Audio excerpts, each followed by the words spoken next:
In late autumn of 1581, Russia's Tsar Ivan IV, better known as Ivan the Terrible, became the central figure in one of the most infamous episodes in Russian history.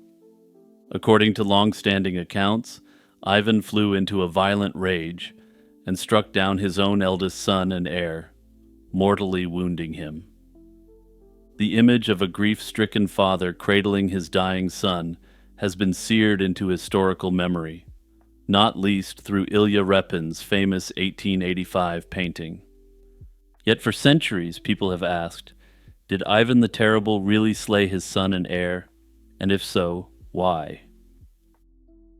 It's November 1581 at Ivan's residence in Alexandrov-Sloboda, a fortified compound north of Moscow. By this time, Ivan is in his early 50s, a hardened ruler scarred by decades of war and paranoia. His heir, his 27-year-old son, also named Ivan, had been groomed as the Tsarevich, crown prince, and was often at his father's side in matters of state and war. The tension between father and son, however, had been growing. Contemporary accounts hint that their relationship deteriorated during the later years of Ivan's reign, as the Tsar's temper became increasingly mercurial and outright violent. One Russian chronicler, Ivan Timofeyev, noted that quarrels between Ivan and his son were frequent and often turned physical. The Tsar's favorite weapon was a heavy staff designed to inflict pain, but not lethal blows. On November 14, 1851, an argument erupted that would quickly turn deadly. According to several sources, the dispute began when Ivan IV reprimanded his pregnant daughter-in-law Yelena, the Tsarevich's wife, for her attire. She had been resting in informal clothing when Ivan unexpectedly entered her chambers. Seeing her in undress, Ivan the Terrible became enraged at what he perceived as immodesty. In a fury, he struck the young woman very hard. One account by the papal envoy Antonio Passavino describes Ivan hitting his son's wife so brutally with his staff that she later miscarried. Hearing the commotion, Tsarevich Ivan rushed in to protect his pregnant wife. The son's intervention, however, only redirected Ivan's wrath.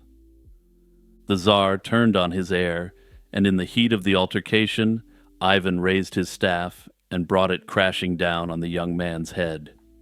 The blow struck near the temple, knocking the Tsarevich to the ground and inflicting a terrible wound. In the immediate aftermath, the rage that possessed Ivan IV seemed to evaporate, replaced by instant remorse. Witnesses would later describe the Tsar cradling his bleeding son and falling into despair. Passavino, the papal envoy, noted in a report to Rome that, quote, having wounded his son, the father immediately gave himself up to deep grief. He frantically summoned doctors and advisors in a desperate attempt to save the Tsarevich's life. Despite these efforts, the young Ivan Ivanovich succumbed to his injury a few days later. Sources indicate the Tsarevich died on November 19, 1581, 5 days after the struggle. The story of Ivan the Terrible slaying his son comes mainly from contemporaries and near-contemporaries who recorded the event. However, it's important to remember that the death of the Tsarevich is, in essence, not part of the direct historical record of the Muscovite state. Notably, the official Muscovite chronicles were largely silent about the cause of the Tsarevich's death. Immediately after the incident, Ivan IV attempted to control the narrative. He sent letters to trusted nobles reporting that his son had fallen gravely ill. He carefully worded the letters to avoid mentioning any altercation, and though he didn't state it directly, the letters strongly implied a natural illness was at work. Indeed, several official Russian chronicles dutifully noted the Tsarevich's death without providing details and certainly without blaming the Tsar.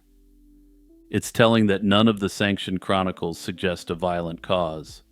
This silence was likely due to the unthinkable notion, at least publicly, that the Tsar, who was supposedly divinely ordained, could commit such an evil act.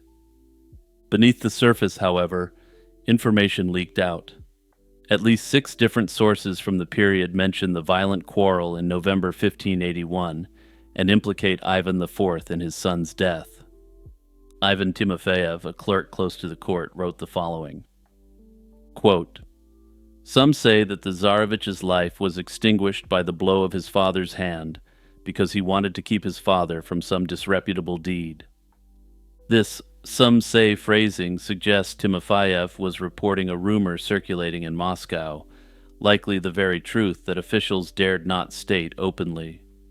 Further, the wording is still very cautious, because the act that the Tsarevich was stopping was Ivan slaying his daughter-in-law and grandchild.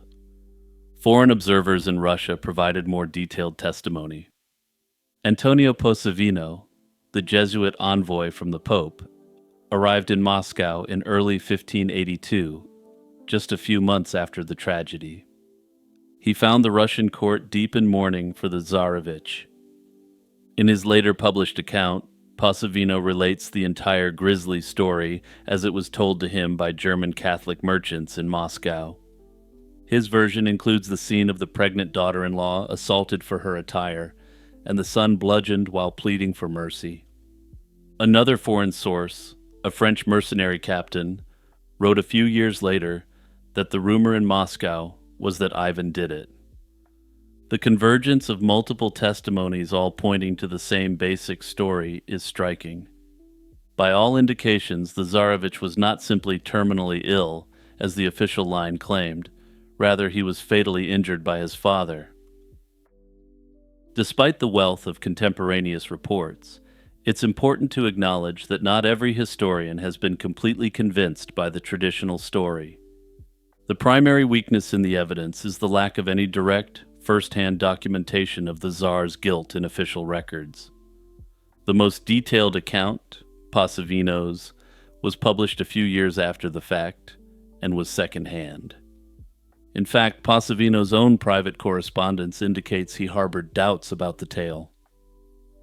Writing to his superiors in Rome, the Jesuit referred to the Tsarevich's death story as a rumor he didn't entirely believe. In other words, skeptics argue that the story might stem from hearsay amplified by Ivan's many enemies, both within Russia and in the West. Over the years, alternative theories have occasionally been floated. One suggestion is that the crown prince could have died of illness, or even been poisoned by political rivals, and that the tale of Ivan striking him was a later invention. However, forensic inquiries have neither confirmed nor disproven such theories. In 1963, Soviet scientists exhumed the remains of the former heir to test the cause of death. Unfortunately, the Tsarevich's skull was too damaged by time and groundwater to yield conclusive evidence of a head injury. Traces of arsenic and mercury were found in the young man's bones, but only in small amounts. Some have suggested the possibility that this was from medicinal treatments, common at the time, not necessarily proof of deliberate poisoning. The forensic study thus didn't contradict the traditional account, rather it simply couldn't provide new proof either way. With physical evidence inconclusive and official chronicles mute, the case hinges on written testimonies and the circumstantial evidence of Ivan's subsequent behavior. Crucially, no credible source has ever presented a wholly different explanation for the Tsarevich's death. Yet the absence of this competent heir after November 1581 is an undeniable historical fact. All narratives, even the skeptical ones, must account for why the strong and healthy heir apparent died so suddenly in his father's residence. The simplest explanation remains the long-accepted one, in essence, a disturbingly in character fit of rage on the Tsar's part. Indeed, historians have uncovered nothing that contradicts the belief that Ivan truly ended his son. The lack of definitive proof doesn't outweigh the convergence of contemporary hearsay that point to the Tsar's guilt. While I believe it's safe to say that based on the evidence we have today, he isn't guilty beyond a reasonable doubt, this isn't how we ought to judge historical cases such as this. Ivan the Terrible was, by all accounts, a man who was very violent on a personal level. While we should be careful with lurid anecdotes, in this case the anecdotes align with each other and with the Tsar's well-known character. Thus, even after considering the counter-arguments, the balance of evidence leans toward the conclusion that Ivan the Terrible did strike the blow that led to his son's death. Further, his subsequent actions were questionable if his son had perished of natural causes, a very common happening at that time. Evidence suggests that Ivan's remorse was not fleeting. More than a year after the incident, in January 1583, Ivan made a pilgrimage to the Trinity St. Sergius Monastery and met privately with two monks seeking spiritual counsel. According to monastery records, the Tsar arrived in despair, weeping and sobbing as he begged for forgiveness and for prayers for his departed son. He donated substantial sums of money and asked that his son be commemorated forever and ever at the monastery. Most have interpreted this as an extraordinary request that implies a deep sense of guilt. Notably, Ivan timed this act of penance to coincide with the Feast of Epiphany, when the Gospel reading calls for repentance. Historians interpret Ivan's behavior at the monastery as what is likely a genuine attempt at atonement. The Tsarevich Ivan Ivanovich, by most accounts, was a capable young man and one of the few people the cruel Tsar loved. For Ivan to fatally strike this son suggests that during his outburst, the Tsar's capacity for self-control was completely overwhelmed by rage. In the aftermath, faced with what he had done, Ivan's psyche must have been shattered. Some chronicles say that Ivan's health and spirit declined after his son's death. He became increasingly withdrawn and despondent in his final years. He died in 1584, less than 3 years after the incident, having reportedly never regained his vitality. The immediate personal tragedy of the Tsarevich's death had far-reaching consequences for the Russian state. The Crown Prince was not only Ivan IV's beloved son, he was the Tsar's only viable heir to the throne. By 1581, Ivan the Terrible had already lost 2 older sons in infancy and had 1 younger son, Fedor, who was widely regarded as weak and feeble-minded.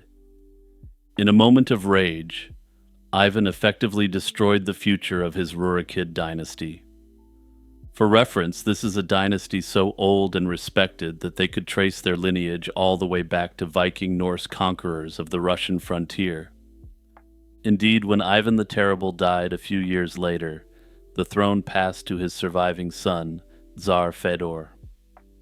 Fedor, however, was an unprepared and ineffective ruler, and real power fell to Fedor's brother-in-law, Boris Godunov, who acted as regent. When Fedor ultimately perished in 1598, Russia fell into a 15-year period called the Times of Trouble, where chaos overwhelmed Russia. And yes, you know, when the Russians call it the Times of Trouble, it's real bad news. Thus, Ivan the Terrible's impulsive act of violence against his son set the stage for what became one of the most disturbing and destructive periods in Russian history. This period would only be ended by the ascension of the Romanov dynasty that would rule as autocrats of Russia for the next 3 centuries. Hey everyone, it's Jimmy here, just reminding you to check out my other channel, Lazy Chill Zone, for contemporary crime-related mysteries. Also be sure to take a moment to like, subscribe, and share this video with the history fans in your life. On the morning of November 23, 1944, British anti-aircraft troops near Kortenberg in Belgium were startled to see a lone B-17 Flying Fortress bomber appearing out of the gray sky. It was heading straight toward them with its landing gear down, causing some concern amongst the British soldiers present. No flights were scheduled, so the soldiers on the ground assumed this heavy American aircraft must be in distress and attempting an emergency landing. The massive 4-engine bomber came in fast and low, overshooting their position and plowing into a nearby field. Its landing was rough and uncontrolled. The B-17's propeller blades snapped off as they struck the earth, and both wings smacked the ground before the fuselage skidded to a halt. Miraculously, the flying fortress did not break apart or burst into flames. It came to rest battered but largely intact, a crash landing in one piece, with 3 of its engines still faintly rumbling on. The astonished RAF crew braced for the bomber's crew to emerge, ready to help any survivors out of the wreck. They waited for over 15 minutes, expecting at any moment to see dazed airmen climbing out of the downed plane, but nobody came out. After some time passed with no apparent movement, Major John Crisp, one of the British officers on site, decided he had to investigate.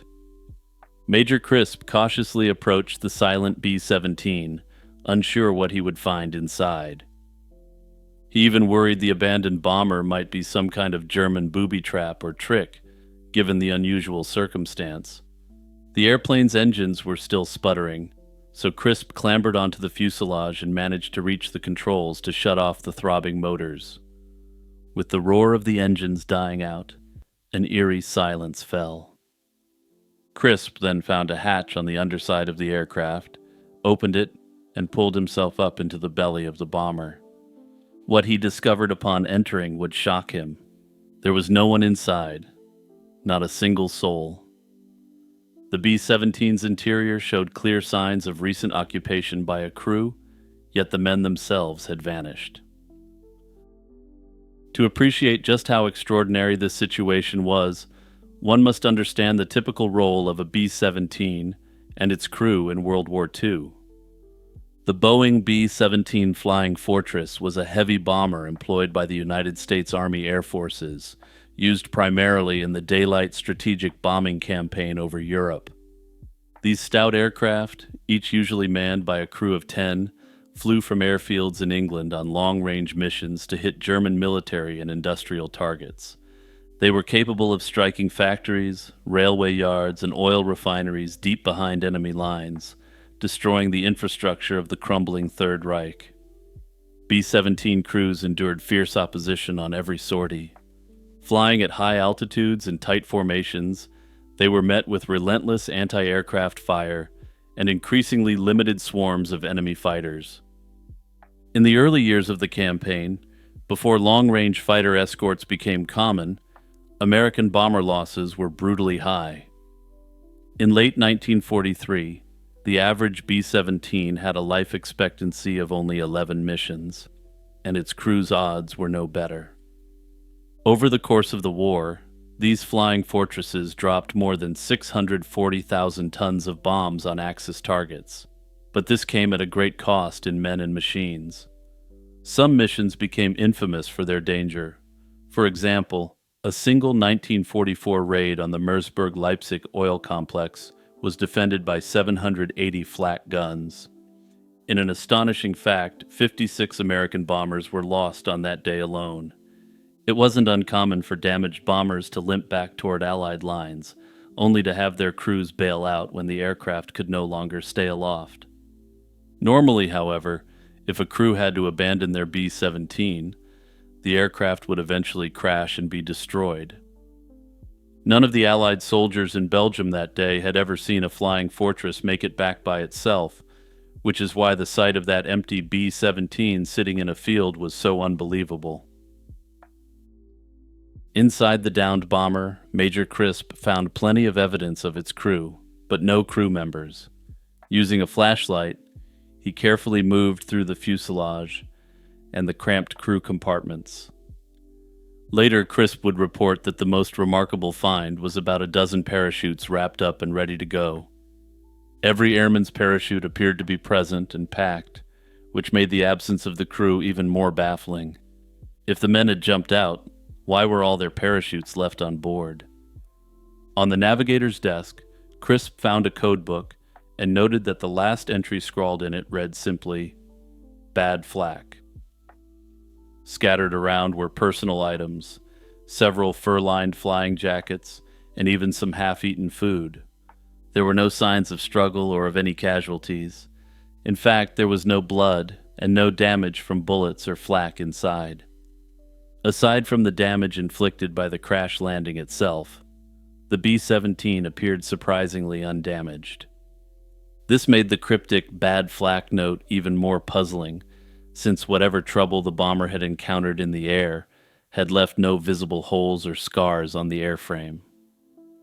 By this point, word of the strange crewless aircraft had spread among nearby Allied units. The abandoned flying fortress quickly earned a nickname, the Phantom Fortress. Investigators arrived to identify the ghost bomber and search for an explanation. They soon confirmed the plane's serial number and markings. It belonged to the 91st Bombardment Group, a veteran American unit based in England. The last mission flown by this B-17, before it decided to finish the trip alone, had been a raid on the oil refineries in Mersburg earlier that day. Somewhere between the target and Belgium, something clearly had gone very wrong. The pressing question remained: what happened to the crew? At first, some feared the men might have fallen out or met with a grim end. The untouched parachutes suggested that if anyone had bailed out during the flight, they did so without the very equipment that would have saved their lives. A breakthrough came not long after. Astonishingly, the entire crew was found alive and safe on the ground in Belgium. One by one, the American airmen from the Phantom Fortress were located and brought in by Allied personnel. Their appearance answered the biggest question. The men had parachuted out of the B-17 before it crash-landed, but raised others. According to their report, the B-17 had developed a serious mechanical problem with its bomb rack while en route to the target, which prevented them from dropping their bombs. The pilots veered the plane out of formation to try to resolve the issue, but as they did so, they were hit by enemy fire. Bursting flak from German anti-aircraft weapons further damaged the bomb bay and knocked out at least one of the engines. The Flying Fortress began losing speed and altitude, unable to stay with the rest of the bomber group. With a crippled engine and possibly structural damage, the pilot set his sights on Allied territory in Belgium. As they crossed into friendly territory not far from Brussels, the pilot gave the order to abandon the aircraft. Following standard procedure, the pilot engaged the autopilot to hold the plane steady on a level course while the crew prepared to jump. One by one, all the crewmen clipped on their parachutes and bailed out from the struggling fortress at an altitude of about 2,000 feet. They all made it out successfully and their parachutes deployed. The men drifted down to safety and were soon rescued by Allied ground units who spotted them. The B-17, now completely unattended, surprisingly did not nosedive or spiral out of control as many damaged planes would. Instead, with the autopilot still engaged, the bomber continued to fly on its own. It slowly descended in a wide glide, maintaining a generally straight and level altitude. In an incredible twist of fate, the unmanned aircraft happened to come down near where Major Crisp's anti-aircraft unit was positioned. When Major Crisp compared the crew's story to what he found, some details didn't seem to line up neatly. The airmen had described serious flak damage and engine failures, yet the aircraft on the ground showed little evidence of battle damage. Those discrepancies were not unheard of in the chaos of combat. More puzzling was the matter of the parachutes. Crisp had found all those chutes neatly stowed, but the crew obviously had parachuted out. One likely explanation is that the parachutes Crisp found were spares, or crew chute packs that were left on board. Perhaps the crew grabbed different chutes, such as chest pack parachutes that attached to harnesses, and left the rest behind in their haste. It's also conceivable that in the confusion, Crisp tallied more parachutes than were actually standard issue for the crew. Whatever the case, the presence of unused parachutes on the Phantom Fortress has remained one of the quirks of the story. The fact that this B-17 landed itself without a crew was unprecedented and there's no documented cases of it happening since. Some question if the mystery isn't how the plane landed, or the state of the plane and the parachutes, but whether this event happened at all. In my review of the evidence, I think it may be best to classify this one as based on a true story. A flying fortress did land itself in November 1944, and the crew did survive. However, everything else may be subject to embellishments over time, or to make the story more compelling. That said, to repeat a tired line that's overused for a reason, sometimes truth is stranger than fiction.